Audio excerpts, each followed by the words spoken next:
Christ is the God in you. Whether you're black or white or gay or straight, Christian, Buddhist or Jew, this door is open to you. Good morning, Claremont Center for Spiritual Living. How are you this morning? Oh, wow. Okay. Yay. Thank you. There we go. There you are. I can see you now. And we want to say good morning to those who are joining us online. Everybody wave so they can see us. Welcome. And thank you all for making the effort this morning to tune in, to be present, to give yourself the gift of community. For it's in community that we really know the truth of ourselves, that there is something greater and more and creative about our lives. And when we see it in each other, we begin to see it in ourselves as well. So you are here. That's a good thing. And there's just room for wonderful things to happen. So let me tell you who's on platform with me this morning. Our practitioner is Nisa Burrows. Welcome back, Nisa. I know you've been back already a little bit, but still, we missed you while you were gone. Yeah, Nisa's going to we'll do our opening prayer and a short reading when we get started. And I just want to remind you that the practitioners are always here for you, to pray with you, to know the truth, to support you wherever you are in your life. There's a box up here where you can put in a confidential request. You can also leave a message on our phone line. There's a mailbox just for practitioners, and they'll take your request into prayer for the week. Or you can find their contact information on our website or on the back of your program. So do reach out anytime. On Sundays, they're here, so you might as well tap them on the shoulder and ask for a little word of inspiration. They'd be happy to do that for you. We have music today. We've got Jeff on keyboards, and we welcome back Janelle. So let's get started. Let's take a moment and get centered. So I'm going to invite you, wherever you are, simply to take that deep breath and turn your attention inward and let the sound of the tone bring you into your heart space. For it is within the heart, that we remember the truth of our being, that we allow ourselves to feel and experience the oneness of all life.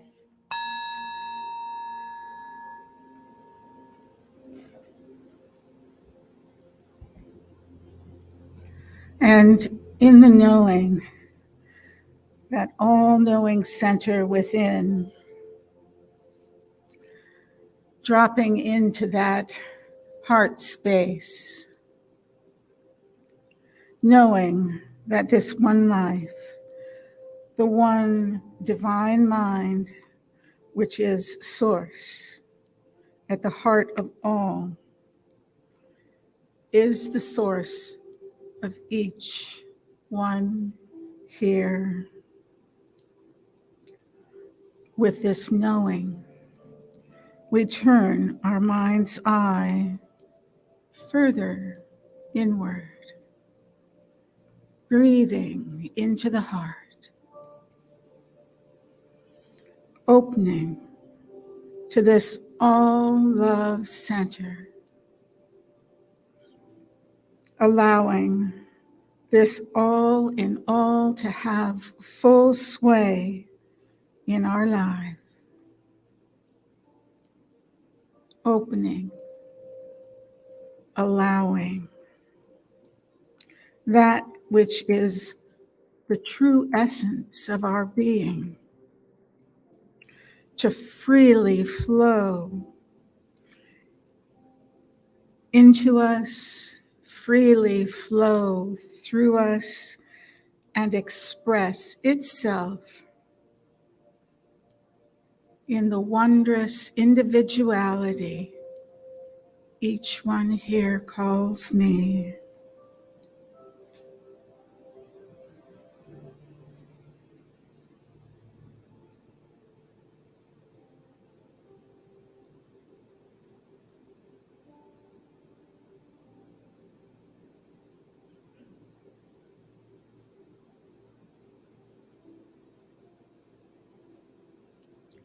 Knowing this wondrous divine love manifests in perfection in each one of the lives of each one here. And so it is.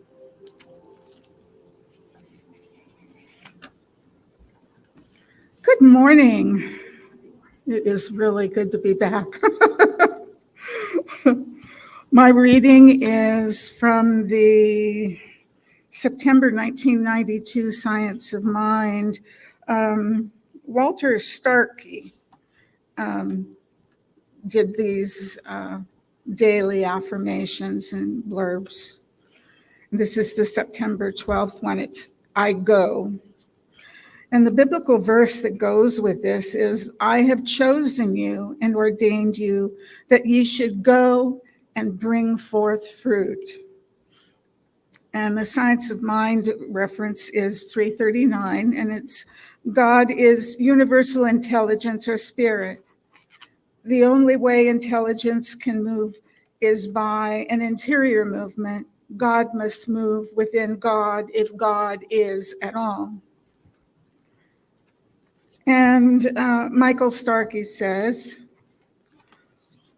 now what form of transportation did Jesus intend when he said, I go unto my Father?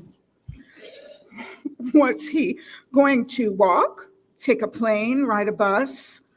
Or was he talking about a journey of spirit? Obviously, he meant he was going to a different state of consciousness, a movement of spirit to the divine presence. God is that collective, indivisible whole we call omnipresence, omniscience, and omnipotence. The Christ is the individualization of that consciousness, in that they are the same. Jesus is called the Son of God because he embodied the individual expression of this divine whole. He invited us to embody that expression as well. By the same token, when Paul said, I can do all things through Christ, he was telling us that he had the ability to enter or go into the Christ consciousness where all things are possible. Jesus told us that we too could go on the same journey. He did that journey, and we can do even greater works than he did. He even told us how to do it. He said we had to die daily to anxieties, concerns, and fears. That meant to let go of the limited materialistic sense of self, because we cannot squeeze through the door and enter the kingdom with that old baggage. And Michael Starkey's leaves us with this affirmation. And, you know, when we do affirmations, and when I say I, just mentally follow with me and own it as I. I go into the center of my being and bring forth an infinity of good and joy. And so it is.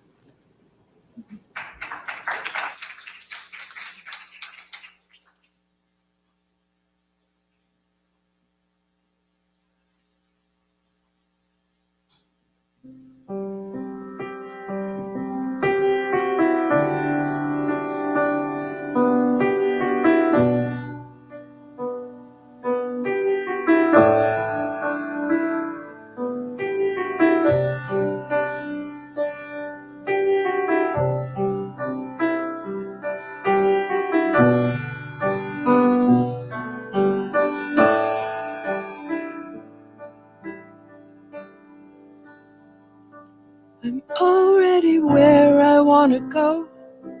I'm already who I'm meant to be. I'm already right where I belong. I've already been there all along. I'm already holding the key.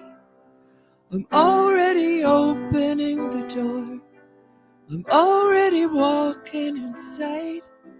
I'm already turning on the light. I'm already there.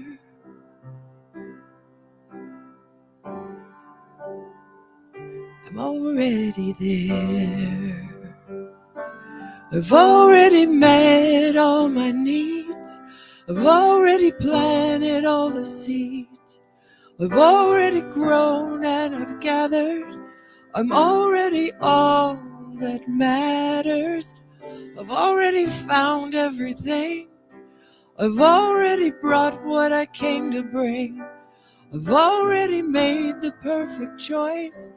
I've already found my own voice. I'm already there.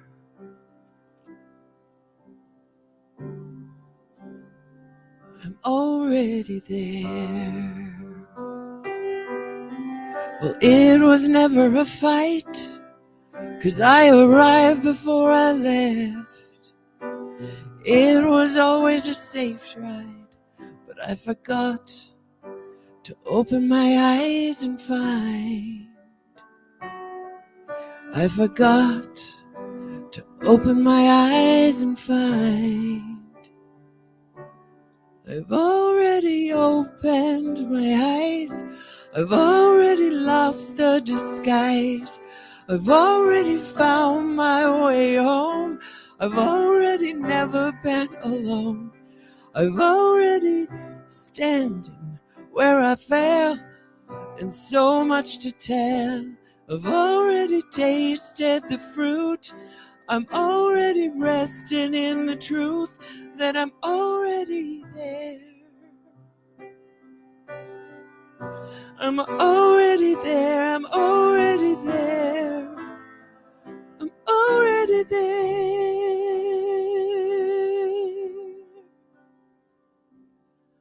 I'm already there.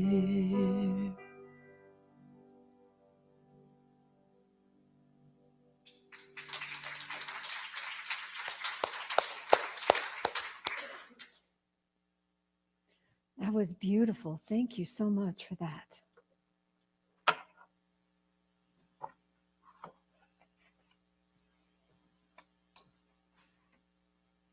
We're not lighting the candle today because it's way over there. And although I could already be there, we're just going to move right in. Let's just know that the light comes from us today. Yes? Yes. So I spent 15, 20, 30 minutes, I don't know how long it was, looking for my phone the other day. I'm sure none of you lay it down somewhere and forget where it is or have to go looking for it. I have been known to look for it while it was in my hand, but that's a different talk. So I'm looking for my phone. I know it's in my house somewhere. I'm up and down the stairs of my condo several times. Now, it's my phone. It's my house. I had it earlier. I know it's there somewhere. And after about the 10th time in every room, looking at every surface that didn't have anything else on it already, which is like practically nowhere, I sat down on the edge of my bed and it was under the covers. I'd managed to make the bed over the top of my phone. And being the minister that I am, I said, oh, what a metaphysical metaphor for life, because that's how I move through every day. Actually, it took quite a while to get to that point. Wasn't my initial reaction. But here's the thing. It really is what we're talking about today, because one of the aspects of the power of new thought, which is what we're talking about this month, is that we look at life metaphysically. In other words, we look under the covers. We look beyond appearances. We peel back whatever is in the way of our understanding a greater truth. The phone was unwittingly covered up by me, right? Nobody took it from me. God didn't hide it from me. My phone, my method of connecting with the world, which is what that physical representation is, was obscured from my own vision by me, which means that I have the ability to uncover and discover what it is that I truly wish to connect to, what my soul longs for, whatever it is in life that's urging me forward all the time. It's available. It's here. It's mine. It's present. even if I don't see it in the moment. In the summary for today, I talked about how all the world's religions have their sacred writings that outline like a guide to how to reach this place of spiritual truth or acknowledgement or connection. And in New Thought, it's a little bit different because we go for the non-literal understanding. We go for the metaphysical meaning of scriptures, regardless of which path they're on. Science of Mind is an opportunity to recognize the spiritual truth being taught on all paths. There are things that we all share. Where we differ is in how to get there, how to act, how to believe. But what we believe, that love is the healing power of the universe, that there is a unifying force that is within and around and of us, that there is a oneness. These are things that the mystics teach from all avenues of spirituality. And so for us, there's a deeper significance to any and all of the characters, the places, the events, the stories that are described within sacred scriptures. And for us, it's about seeing the truth that's being told in the story. And in doing that, we realize that no matter how ancient the text, it's still relevant. It's still life. It's still being the divine nature that we are in this human form. It means that anybody can use New Thought philosophy, regardless of background or current spiritual path even. Everyone, we mean it when we say wherever you are on your spiritual path, you are welcome here. Because the Science of Mind philosophy is simply a way of recognizing truth in everything. Now, in our Western world, it's pretty obvious that we have a Judeo-Christian framework.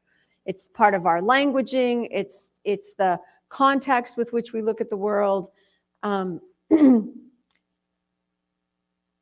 you know, we're not all of Judeo-Christian heritage, yet that is kind of sort of how our country sounds, right? Pretty much all the time.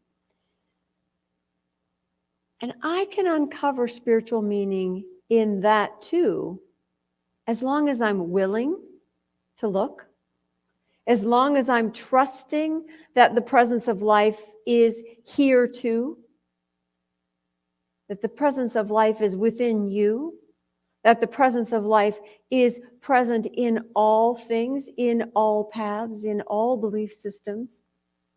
And I can uncover the spiritual meaning when I allow myself to discover it. And what do I mean by allow myself to discover it? Now, I do prefer spiritual signs to show up in neon lights, right? As opposed to the 2x4, which also can happen.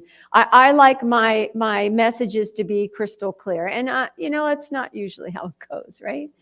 It's usually disguised as traffic or bad relationships or one more person telling me no that I don't want to hear. You know, that it's hard to see that as spiritual growth, and yet it is. But I have to allow myself to see it that way. I've got to be willing. And I know that for me, especially in my late teens and early 20s, the Bible was not something I allowed myself to see as a spiritual guide. I was pretty shut down from it. Because for me, it had always been unclear. It had always been explained inadequately. You know, I'm not real good at people telling me not to ask questions, just, you know, believe this. Yeah, right. I really didn't think it had any meaning for me other than, you know, love. Jesus talked about love. I got that part. Everything else was sort of obscure. And then I took a class led by someone who really understood the layers of meaning within this book, within these teachings, within these stories. And what happened was their description of their personal growth and understanding allowed me to see my own. allowed me room to think, well, maybe I can read this a little differently. Maybe I can understand it better than I think. Maybe it's not the Bible I learned of in my childhood, which seems so dark and mean and unreachable. You know, there was no way I was ever going to be as good as Jesus. I don't care what they said in Sunday school. Way unattainable. So for me, it was sort of a dusty text, right? It's like something you blow the dust off the cover and you look at it and you go, nope, still doesn't make any sense, and you put it away. But I had this class and I had this opening and I had this opportunity to learn. And the thing is, as human beings, we always use stories to teach. Always. How many of you, when you were in grade school, read the story of the little red hen? Right? Who will help me bake my bread? Right? It's the story of the hen who wants to bake bread and wants help gathering in the wheat and making the batter and putting it in the oven and taking it out. And nobody wants to help until the very end when she says, and who will help me eat my bread? And all of a sudden, everybody's there. So the message in that story is something that we teach to children. Now, part of that message, I'm not sure I agree with anymore, that you have to work hard in order to get the results and you have to earn your love or your bread. But the idea that we are called to participate in life in order to fully enjoy life, now that I can understand. So my understanding of the meaning of the story has changed as I have grown. But the story has always had meaning beyond the idea that hens and dogs and cats could talk to each other.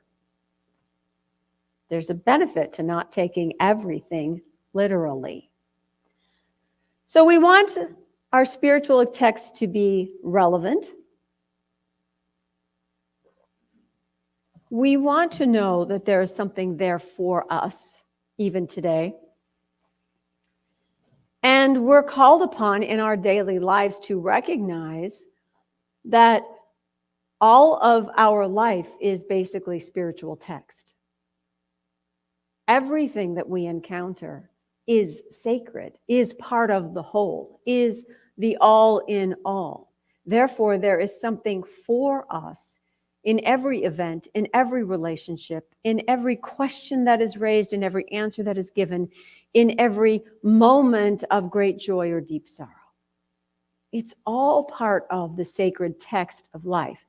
Our job is to find the meaning in it that is relevant to us, that allows us to see and feel and experience and live spiritual principle, to really use the law of cause and effect to grow ourselves and those around us, to find the joy that life is meant to be, to experience the abundance that we are promised in every moment.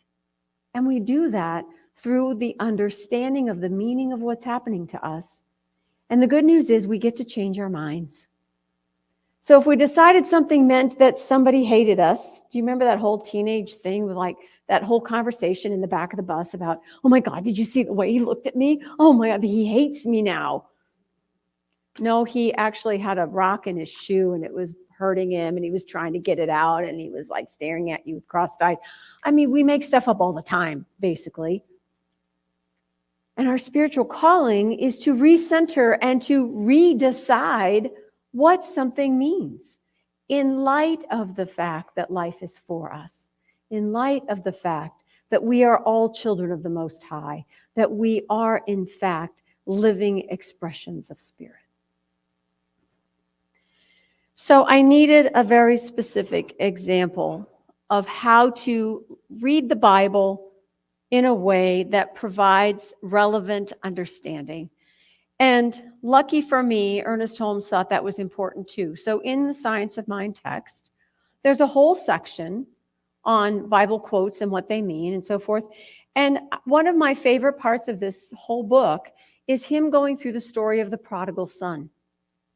Now, I'll read you the story of the prodigal son, and you can hear it the way you've always heard it, and then we're going to talk about how Holmes understands each section of that in light of new thought, and see what you think. So I'll start with his introduction. The parable of the prodigal son constitutes one of the greatest spiritual lessons in the history of religious education. It's an attempt on the part of the great teacher, that's Jesus, to show that there is a reciprocal action between the universal and individual mind, that the Spirit is ready to support us whenever we turn to it. In presenting the parable of the prodigal son to his listeners, Jesus began by saying that the Father, which is the universal Spirit, had two sons, meaning that as the Son of God, man has the right of self-choice. This carries with it the possibility of an apparent duality, but not a real one, and the possibility of experiencing both good and evil. Moses referred to the same thing when he said that he had set a blessing and a curse before the children of Israel, and they must choose whom they would serve.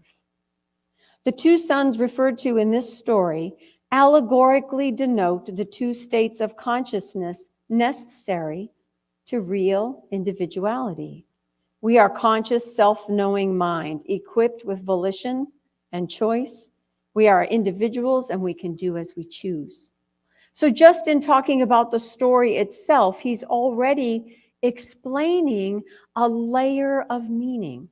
He's taking away that first blanket that covers up the truth, that blanket of confusion, that blanket of perhaps archaic language that is getting in the way of our understanding.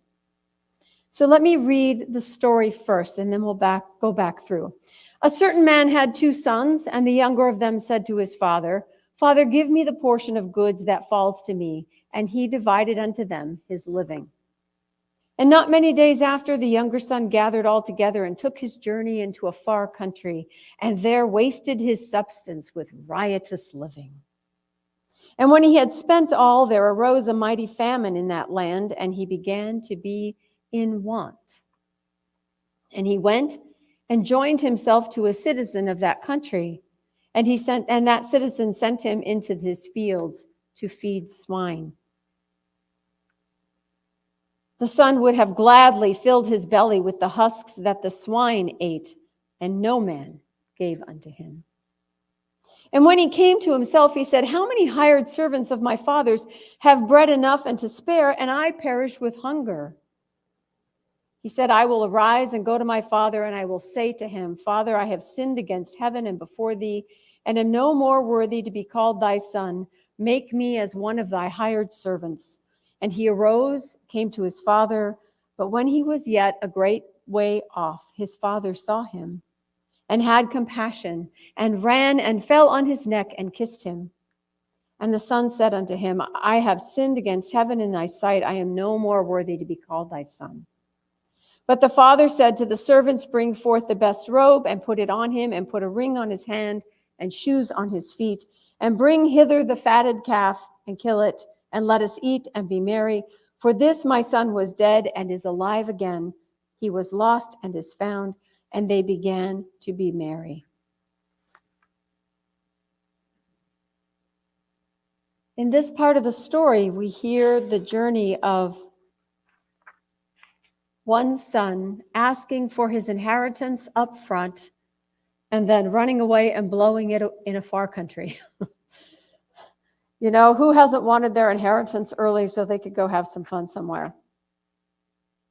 So there's some points that Holmes makes in this that gets beneath the archaic language. I mean, bring hither the fatted calf. I don't think I've ever said that in my life other than when reading this passage, right?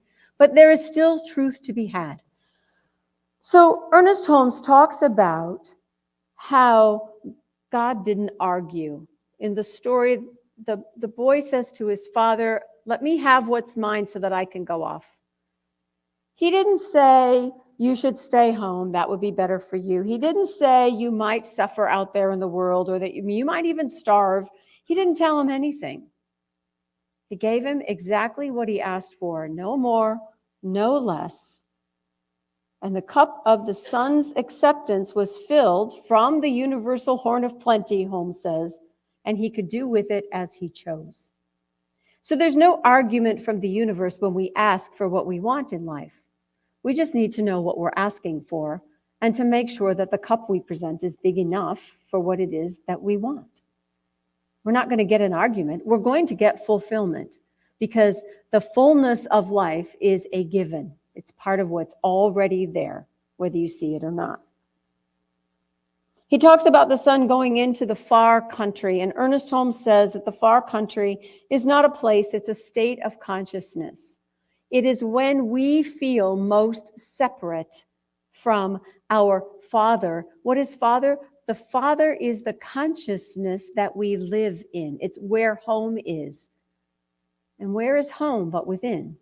Where is it that we really come to ourselves, really find a place to simply be without the world pushing on us, except within?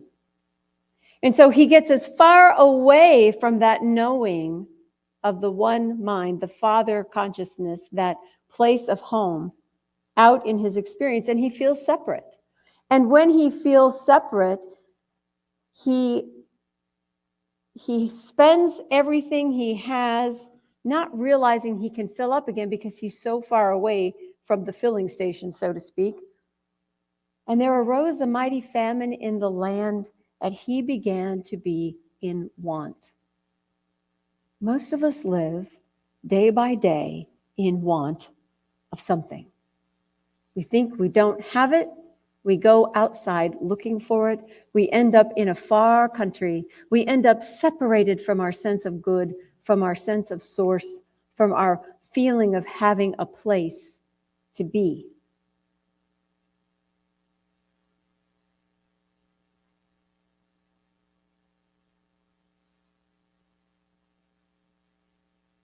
The subtle something which runs through all things and which we call the thing itself, that energy without which nothing can be energized, that life without which nothing can live, that power without which nothing can move, and that spirit without which nothing can be, is God, whatever we call it.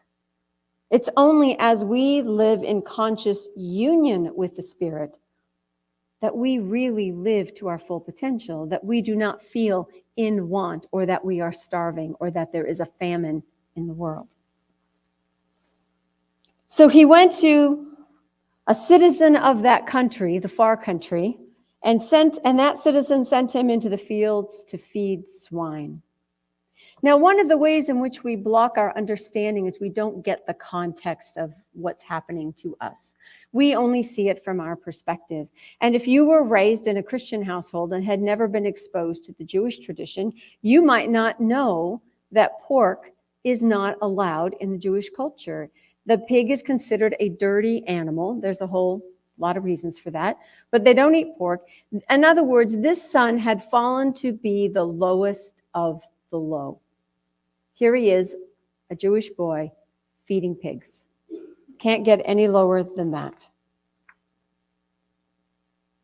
The lowest of the low happens when we look outside of ourselves. We are in this far country feeling separated from our good, and we look to someone or something to feed us, to sustain us, to support us. And we end up at what some places in some circles we call rock bottom. And when you hit rock bottom, you realize that you would eat the corn husks themselves. He would gladly have filled his belly with the husks that the swine did eat, and no man gave unto him. He got nothing from anyone outside of himself. He would have eaten the straw that he was feeding the pigs. And he said to himself, hey, at home, even my father's servants have enough to eat and enough to share, and I have nothing. How can that be? So what happens when we hit rock bottom is we look around and go, there is still food in the world. There is still abundance in the world. I don't seem to have any, but it's there. That's actually the beginning of our awakening. That's actually the beginning of our realization that life is still for us. Life can still support us. We are the ones that are far from home.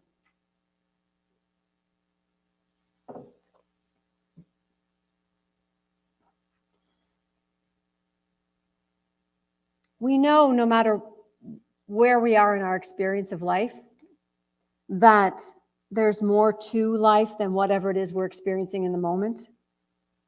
You know, we've all heard the poetry or heard the music or been in nature or had that loved one look at us, and we know there is something greater than we are. Even when we're not feeling it, we can know it.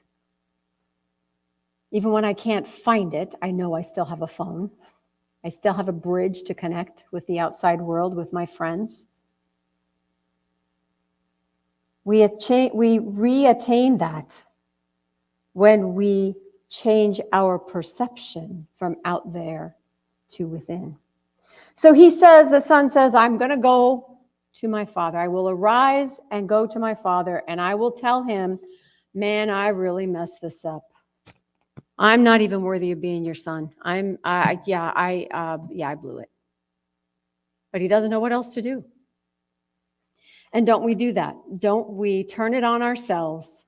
Don't we remind ourselves just how bad we, messed it up? And don't we just live there for too long, thinking that that's all there is for us to know? No, it's all lost. But I got nothing else to do, so I'm going to go home. I've got nothing else to do. I'm going to fall to my knees and pray. You see that in movies and read it in books all the time. I'm at the very end. What can I do but lay on the bathroom floor? But that's really the awakening. That's really our beginning to understand that we really have what is here right now within us. And we begin the journey back to our consciousness, our Father, of realizing that in our home, in our mind, in our true belief system, we have all that we need. It's just waiting for us to turn towards it. When he was a great way off, his father saw him, had compassion, and ran and fell on his neck and kissed him. And when the son told the father that he had sinned, he wasn't worthy of being his son, he was like far from heaven and far from being the boy that he needed to be. His dad didn't even answer that. He said, no, go get the robe and the ring and the shoes and let's have a party. There's nothing in God that sees the negative, the destructive, the negative, the sin that we think weighs us down so much. Because the nature of spirit is the good, is the life-giving force. Holmes says, God didn't say, I'll see what I can do about saving your lost soul. He didn't say, I'll spill the blood of my most precious son in hopes that by this atonement your life may be made eternal. He did not say, you are a worm of the dust and I will grind you under my feet in order that you may know that I am God and the supreme power of the universe. What the Father did say was, bring forth quickly the best robe, put it on him, the ring, the shoes. Have you ever had that conversation, or maybe your parents had it with you, where you tell the child, look, you're 15, 16, 17 years old. If you get yourself in trouble, if you're at a party and there's alcohol, or you drank too much, or you bang up somebody else's car, you call me. I will come get you. I won't yell at you. I may, we can talk about it, but I will come get you. No questions asked. If you reach out to me, I will be there. And we meant it. And we knew that our parents meant it, because the love that life has for us is unshakable, has nothing to do with behavior or beliefs or opinions or the bad ways in which we act. It has everything to do with our worth. There's no earning something. We deserve by being here to be loved, to be cared for, to be met halfway.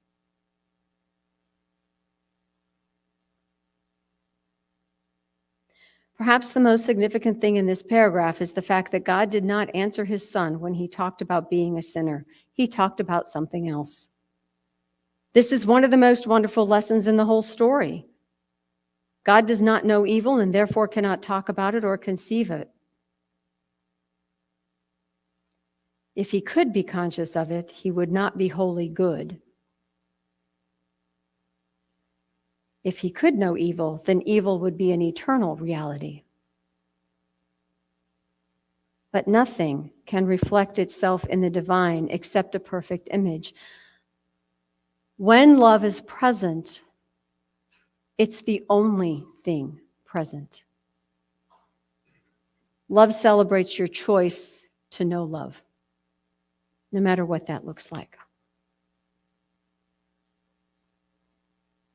And so the Son found everything in the Father's house, in the source of all consciousness, in the infinite mind, in the divine intelligence, in the balance and harmony of life, just as he had left it.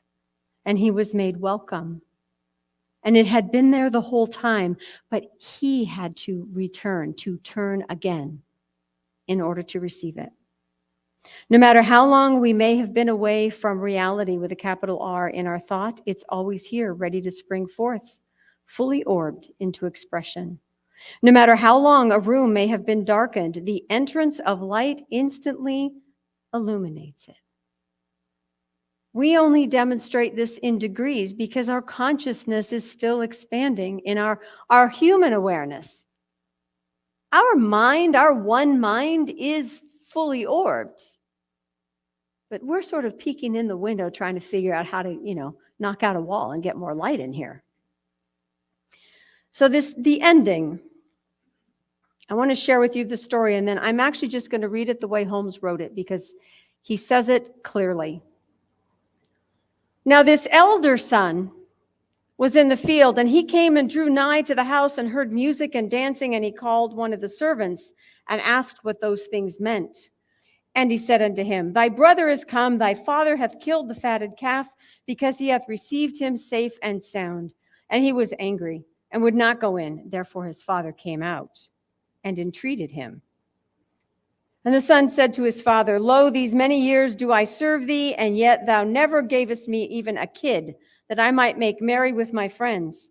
And the father said unto him, Son, thou art ever with me, and all that I have is thine.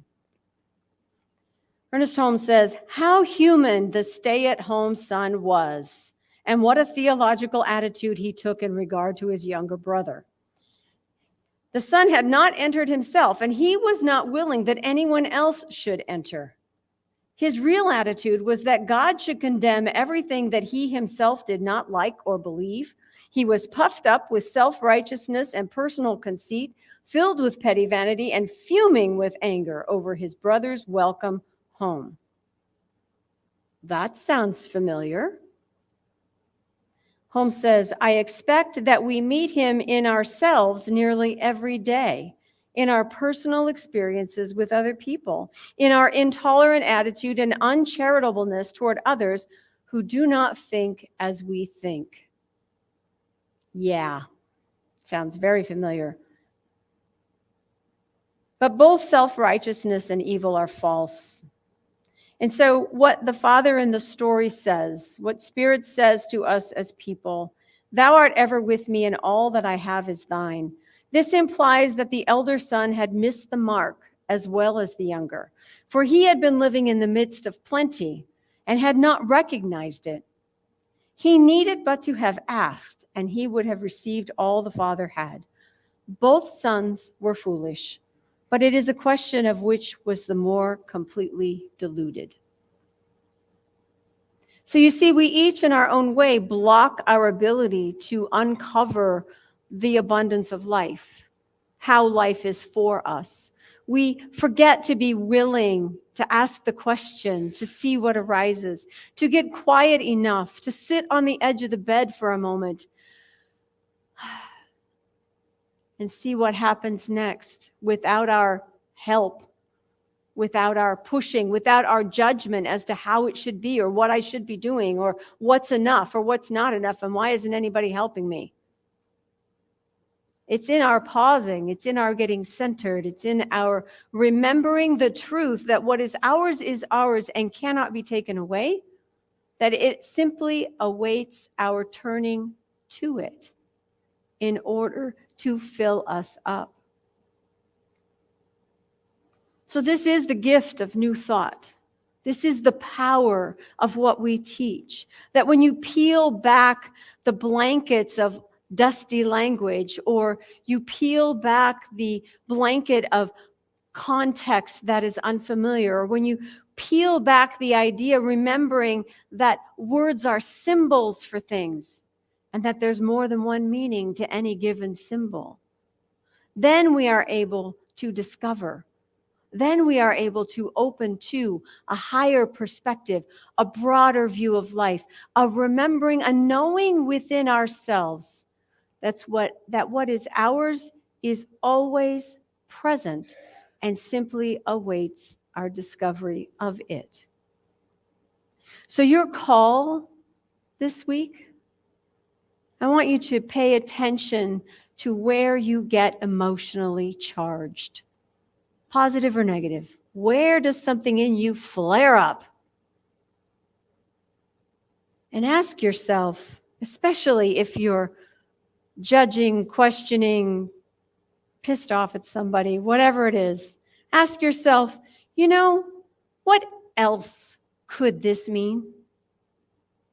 Is it really just that person is being mean to me, or there goes my brother again being so disrespectful, or God, nobody pays any attention to what I want them to do. And what am I, invisible? That's my personal favorite. Am I invisible? And ask yourself instead, what else can this mean? What else is noticeable within me that I can change? Where am I in this process of seeing life? Am I willing to uncover what there is here for me? Because it's always there. That phone is right under the covers every time. Your call this week is in those moments to turn to infinite possibility, which is just another name for God. Turn to infinite possibility and see. I wrote a really good ending line here that I can't read because I wrote it sideways because I was at the bottom of the page. So watch it run towards you. Namaste.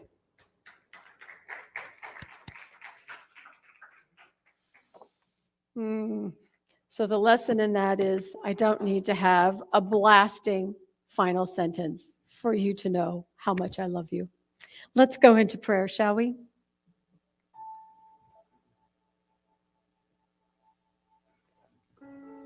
Here in this moment, in this awareness of the depth and breadth and richness of life, right here where we find ourselves now, this sense of filling up, this sense of connection, this sense of community, all of these things are spirit in and as us. This very energy and essence of life is all that God is and all that we are, for we truly are the children of the Most High, each and every one of us.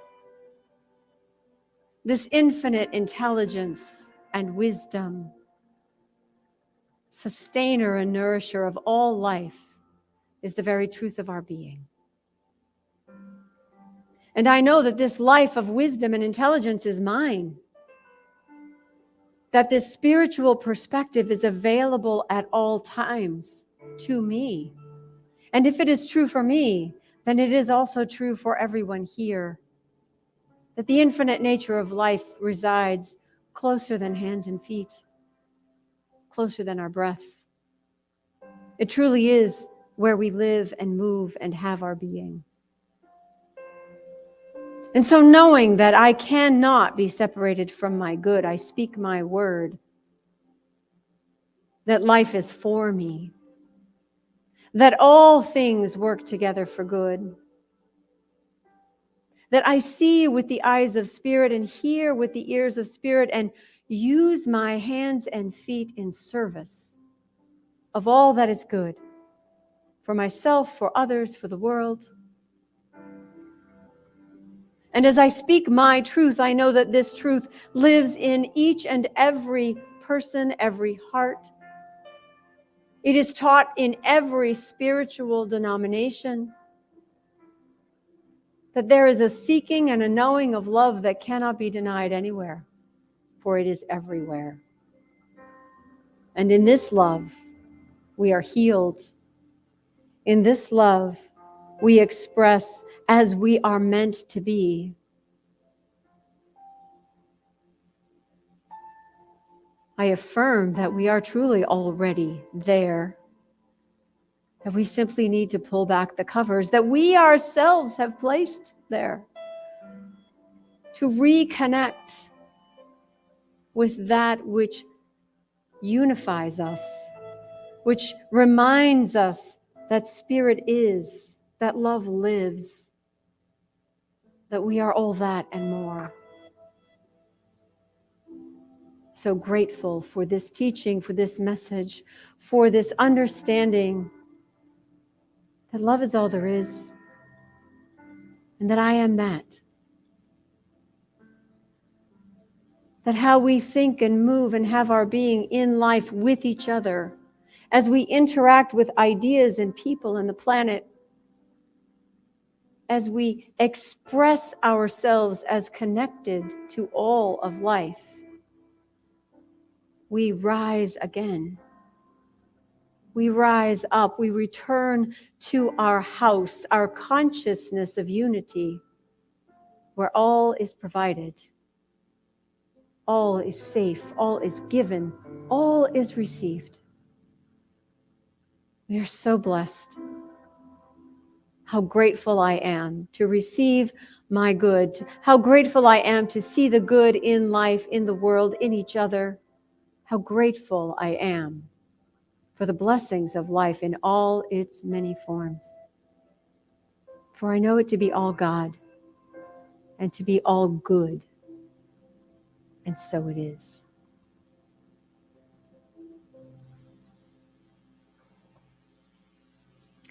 So if you will, join me in saying our affirmation. Please repeat each sentence after me. You'll find it in your bulletin. Today, I discern the deeper truths beneath life's busyness.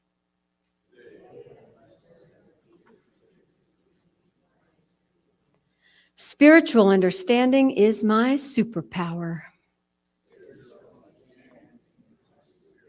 And so it is. I can see the capes now. All right. So let me thank you in advance for all that you give here at the center. Thank you for all that you have given up to this point and all that is yet to be, for we are a thriving, vibrant, lovely community, and you make that happen. You are this community. So if you are giving a gift today, a financial gift today, the baskets are in the back of the room. And those of you online, there's a way to donate online through our website or our e-blast. And what I want to invite you to do is to realize that as you give of yourself, whether that is your time, your talent, your treasure, that you are in fact moving life into its natural flow. You are part of what it is that we call life, this river of energy and love that spreads everywhere. So say with me our prosperity affirmation, if you will. Divine love through me blesses and multiplies all that I am, all that I give, and all that I receive. I am prosperous now. And we welcome back Janelle.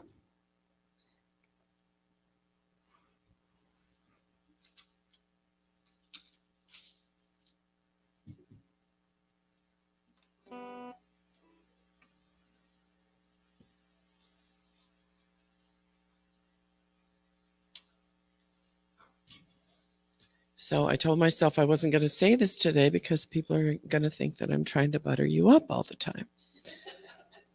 You know, no. This was like the most profound of all times.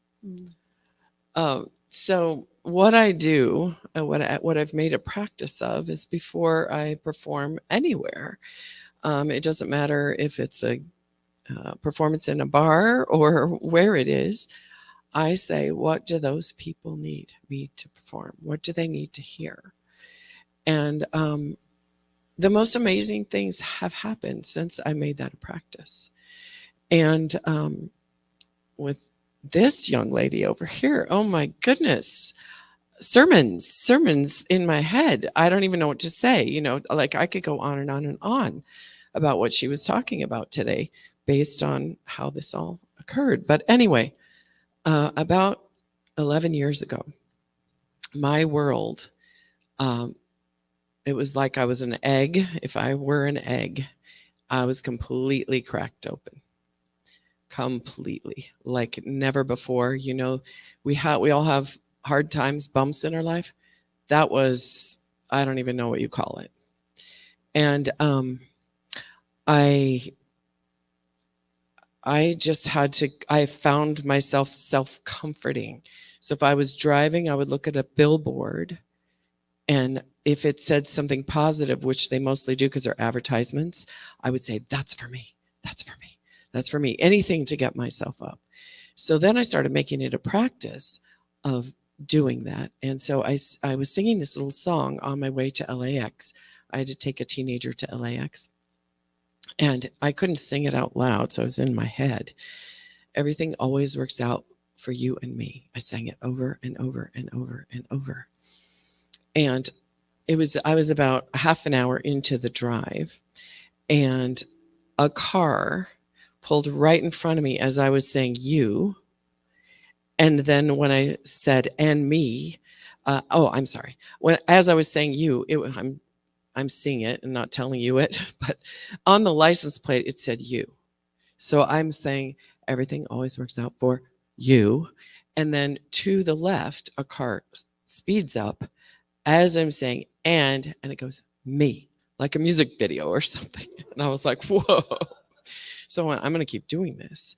So I've been doing it for 11 years, and I get so many messages from God, from license plates, from signs, from everything, you know, so signs and wonders, they're there. But anyway, so I was in this place, and it was a long journey to get out of it. And I was sitting on the floor in this room I was renting, because that's pretty much what I had, is the floor. And I grabbed my guitar, and because of New Thought, I went, I can't tell this old story anymore. I need to tell a new story. So today I thought, I can't do this song because it's about like crazy stuff that happened to me. But I kept feeling pushed to do this song. And so I'm doing it, and it's not something you would normally hear, but it's like her words. And I'm just like, whoa. I don't know how this happens, but it's beyond me. But anything that we practice, everything in life is practice. So anything we practice, we just keep getting better and better at it. And we don't need to beat ourselves up like the prodigal son was beating himself up. We just get back on and say, we're practicing. It's practice. It's practice. That's it. So anyway, sorry, I went too long, but...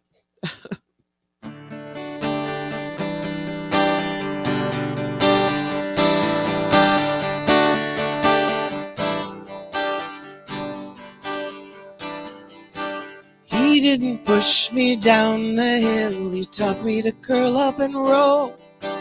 He didn't lose my faith and will, he shored up all the holes. He didn't really walk away, he was never really there. It was an illusion all along, why carry despair? He didn't try to break me down, he broke chains that held my heart. No need for reattachment there, it's a brand new place to start. Now I've got nothing in my way, no tricks, no rules, no games. Love never had that chance before, oh, what's his name? Put my cursor over the old, highlight, cut it out and delete. No need to paste it anywhere, not a pattern I wanna repeat in my new story, my new story.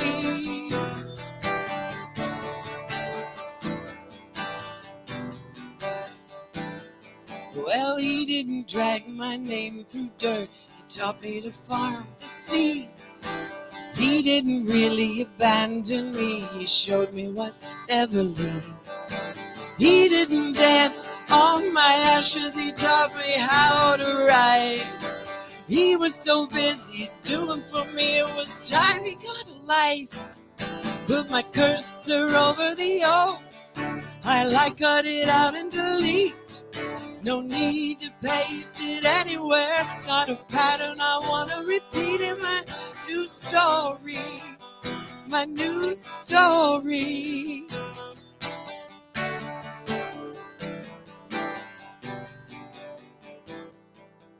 He didn't leave me high and dry. He taught me how to swim. Even when there's no water there, I use my imagination. I use my imagination. Put my cursor over the old. Highlight, cut it out and delete. No need to paste it anywhere. Not a pattern I want to repeat in my new story. My new story. My new, my new, my new.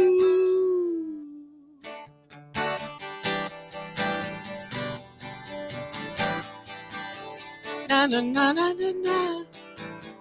Na na na na na na. New story. Thank you.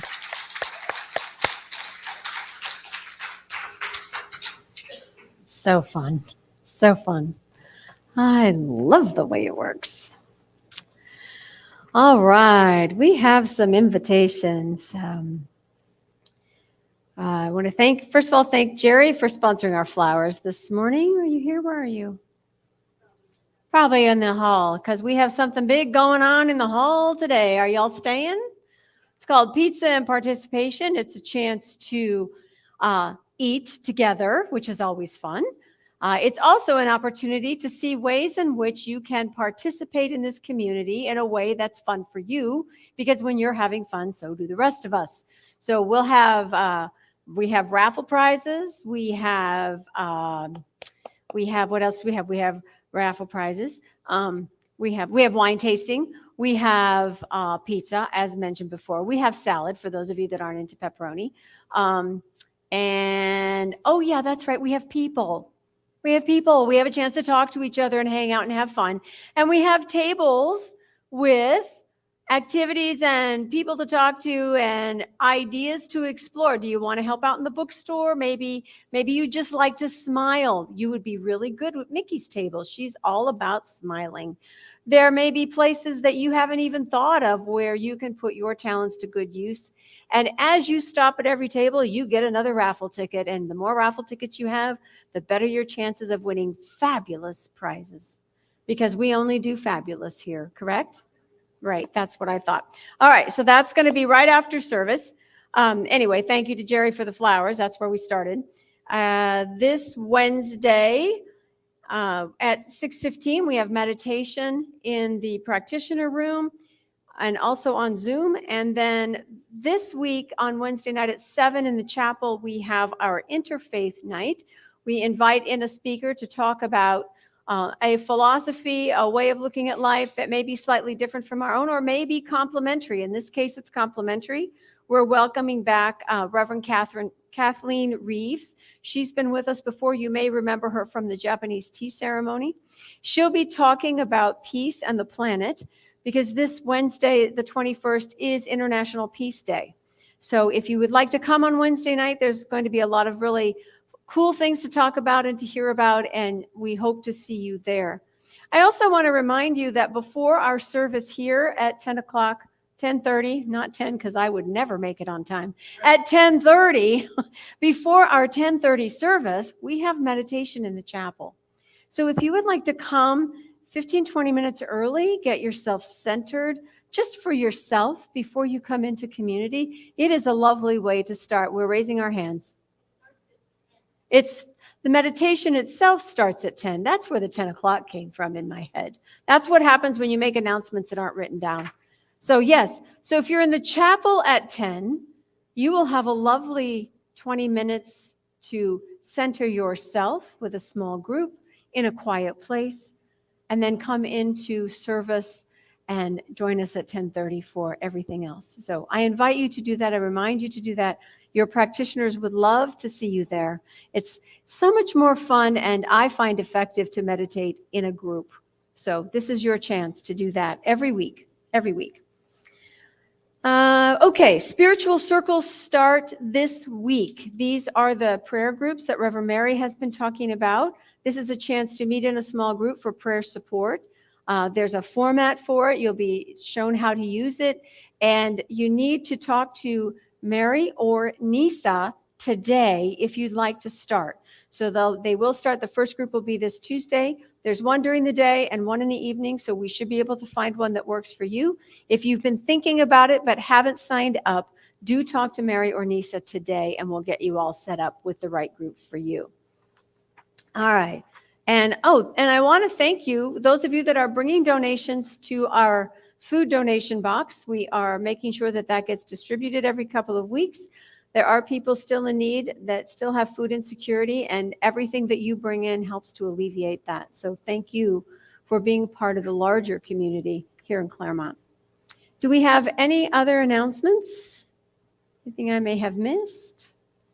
All right, so let's go eat pizza and participate. Shall we stand and sing? Take a look at the person next to you and say, God loves you and I love you too. Now feel the love in the sanctuary. Lift your voice and repeat after me. We come together, we come together, we come together.